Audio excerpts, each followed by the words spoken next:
Buongiorno! I'm here in southern Sicily with the new Audi A6. Now, if you've been following what Audi's been doing with their sedans lately, the A4 and the A8, this is kind of in the middle. Nothing too new, it's sort of the sweet spot of the sedan segment, the Goldilocks, if you will. Audi's launching this car with 5 engines, but of course in the US we're only getting 2.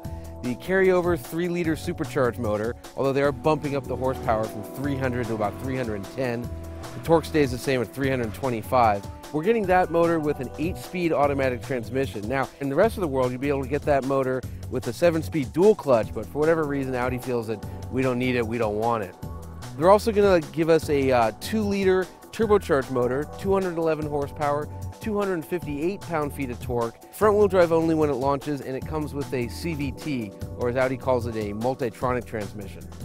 The big news, though, with this car is the weight, or lack thereof. In kind of a segment first, this car is actually lighter than the outgoing car, which is great news for the segment, especially considering that the last BMW 5 Series we weighed came in over 4,400 pounds. Audi claims that this one, the A6 with the 3-liter supercharged, will be under 2 tons. Again, great news for us, and to put it another way, that's C-Class weight with E-Class size. Now, how does that translate on the road? Let's find out.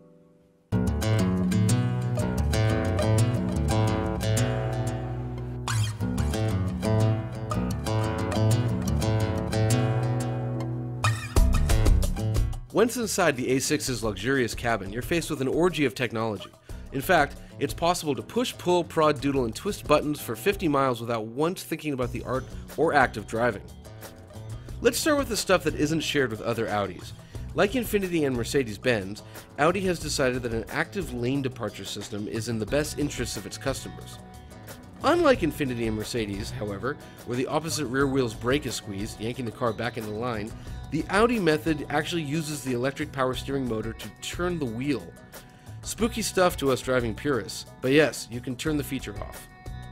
Other tech highlights include full Google Maps integration, including Google Voice Search, a feature that our European friends don't get. Opt for the full suite of LED headlights, and if you're using said Google system, the adaptive lighting decides on the illumination needed. If the car knows you're going down a country road, it flips on the brights. Enter a city or town, and it reverts back to normal lamps. When you're about to turn left or right, the appropriate side of the road gets lit up. Very cool stuff. Same with the full color head-up display that not only shows your current velocity and the posted speed limit, but can read speed limit signs, even temporary ones.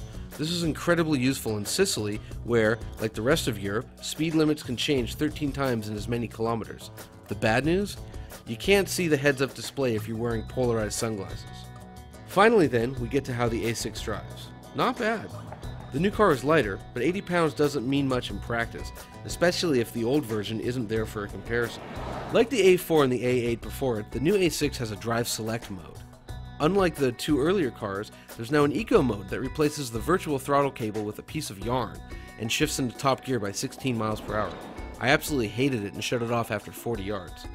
Then there's Comfort mode, which forces the optional air suspension into an imitation of a 1976 Mercury Montego. Hey, floaty can be fun.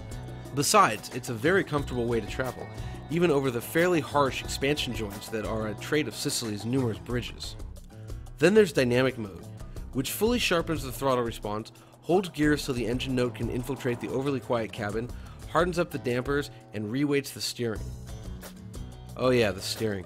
Like the A4 and the A8, the adaptive steering is the A6's weakest link.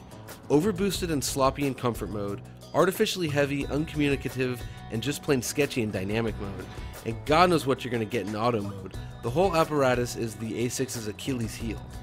And really, the brands as a whole. During our Car of the Year testing, the major gripe with the Big Daddy A8 was its steering. The A6 follows them footsteps, which is a big time shame. It's also a shame that we Americans are not getting the 7-speed dual-clutch transmission. The 8-speed automatic is fine, but you can't call it fun. Actually, that pretty much sums up the new A6's driving experience. And there we have it, the brand new Audi A6. Smooth, fast, comfortable, luxurious, high-tech, and just a few lines of steering code away from being a really great sports sedan. That's it from Sicily. Arrivederci, everybody.